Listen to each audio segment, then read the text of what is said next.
आता रोज है। सुबह से बैठ जाता हूँ, सुबह से 9 बजे से लेकर के 12 बजे तक वीआईपी में देखता हूँ। वीआईपी गद्दी पे बैठा, पर 12 बजे से और 2-2:30 बजे तक मान करके चलो 3 बजे तक ये नॉर्मल जो जनरल लोग आते हैं उनको देखा। और सीधे जैसे 3:30 पौने 4 हुआ तो थापक तगुआ लगा के चंदन और कपड़े अपने ऐसे पहन के सीधे बैठे गाड़ी में, तुम्हारे यहाँ जाते कथा सुना। मैं देख रहा हूँ इस समय, ये बात इसलिए मैं बोल रहा हूँ, ये कोई भागवत की बात नहीं है, ये कोई पुराण की बात नहीं है, ये कोई उपनिषद की बात नहीं है, ये हमारी आपकी बात है जो मैंने बड़े बूढ़ों से, बुजुर्गों से, महापुरुषों के मुखार बिंदों से सुनी है।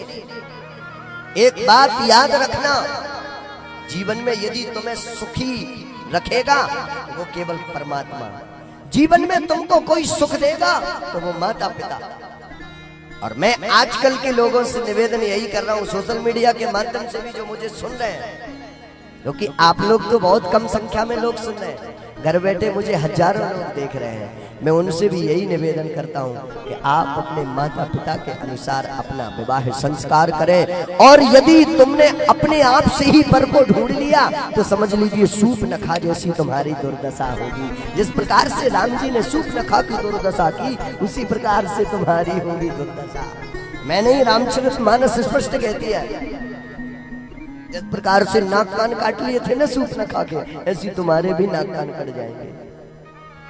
मैं तो एक दिन सर्च करता रहा मोबाइल पे, मैं मोबाइल पे एक दिन सर्च करता रहा, मैंने देखा कि आखिर मैं देखना चाहता हूँ कि बिना नाक कान की देवी।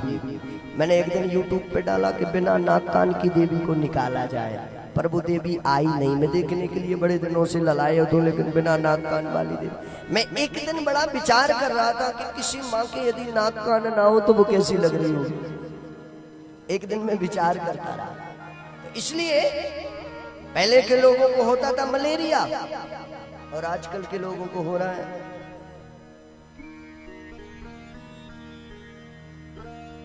मेरे बहन, मेरे भाई, मैं आपसे यही निवेदन करता हूं, व्यास मंच के माध्यम और व्यासपीठ पर बैठ करके श्री व्यासपीठ की गरिमा को रखते हुए मैं आपसे एक ही बात कहूंगा, आप प्रत्येक व्यक्ति से प्रेम करेंगे, कभी तुमको कोई साथ देने वाला नहीं है। और जिस दिन तुम्हारे ऊपर जीवन में संकट पड़ेगा वो तुमको लात मार करके निकाल देंगे। लेकिन वही प्रेम यदि तुम्हारे परमात्मा के प्रति होगा, भगवान के प्रति होगा, भगवान से होगा, माता पिता से होगा, तो जीवन में तुम धक्के नहीं खा सकते हो, जीवन में कभी तुम दुख नहीं पा सकते हो।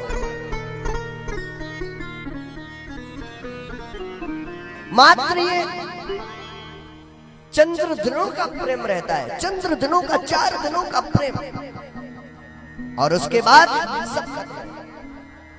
इसलिए अरे जिस माँ ने हमको 9 महीने गर्भ में रखा है, जिस माँ ने हमको पाला, जिस माँ ने हमको बड़ा किया, जिस माता पिता ने हमारे इतना पढ़ाई में खर्च किया, पैसा किया, अपना तन मन धन सब कुछ लगा दिया, और उसी माता पिता को हम बाद में ऐसे ठुकरा देते हैं जैसे कोई मरे हुए जानवर को ठुकरा देता है, उसी प्रकार से हम अपने माई बाप को ठुकरा देते हैं। अरे बाबा ना, एक बात याद रखना, भागवत पर बैठ करके कह रहा हूं, आज वर्तमान में कुछ नहीं तो मेरे 5 से 7 हजार के बीच में मेरे शिष्य हैं, और आज मान करके चलिए कि 2.5 से पौने 3 हजार शिष्य मेरे वो हैं जिनका विवाह नहीं हुआ है, जिनका विवाह ही नहीं हुआ है। अभी कम से कम मेरे शिष्य रेलवे में और टीचर में और पटवारी में कुछ ऐसी कन्याएं हैं जिनका विवाह नहीं हुआ, और वो आकर के जबरदस्ती ब्रह्मेश्वर धाम में टिक गई, बोले महाराज जी गुरु दीक्षा चाहिए ही है, जब तक तुम गुरु दीक्षा नहीं दोगे तब तक हम यहाँ से भगेंगे। एक बात बताएं, आज अभी एक दोपहर को मेरे पास फोन आया, एक हमारी कानपुर की बहन है, उसका नाम देखना, सौम्या, हाँ सौम्या बहन, सुन रही होगी, कथा भी सुन रही होगी। उसका आज शादी का कहीं से उनके पिताजी देखने के लिए गए। उसने तत्काल मुझे बच्चे की फोटो भेजी, बोले गुरुदेव माता पिता की सलाह भी और मैंने सुना है गुरु की भी सलाह होना चाहिए, आप क्या चाहते हैं कि आपका शिष्य ये लायक है कि नहीं है। मैंने उस बच्चे को देखा, मैंने कहा बिल्कुल।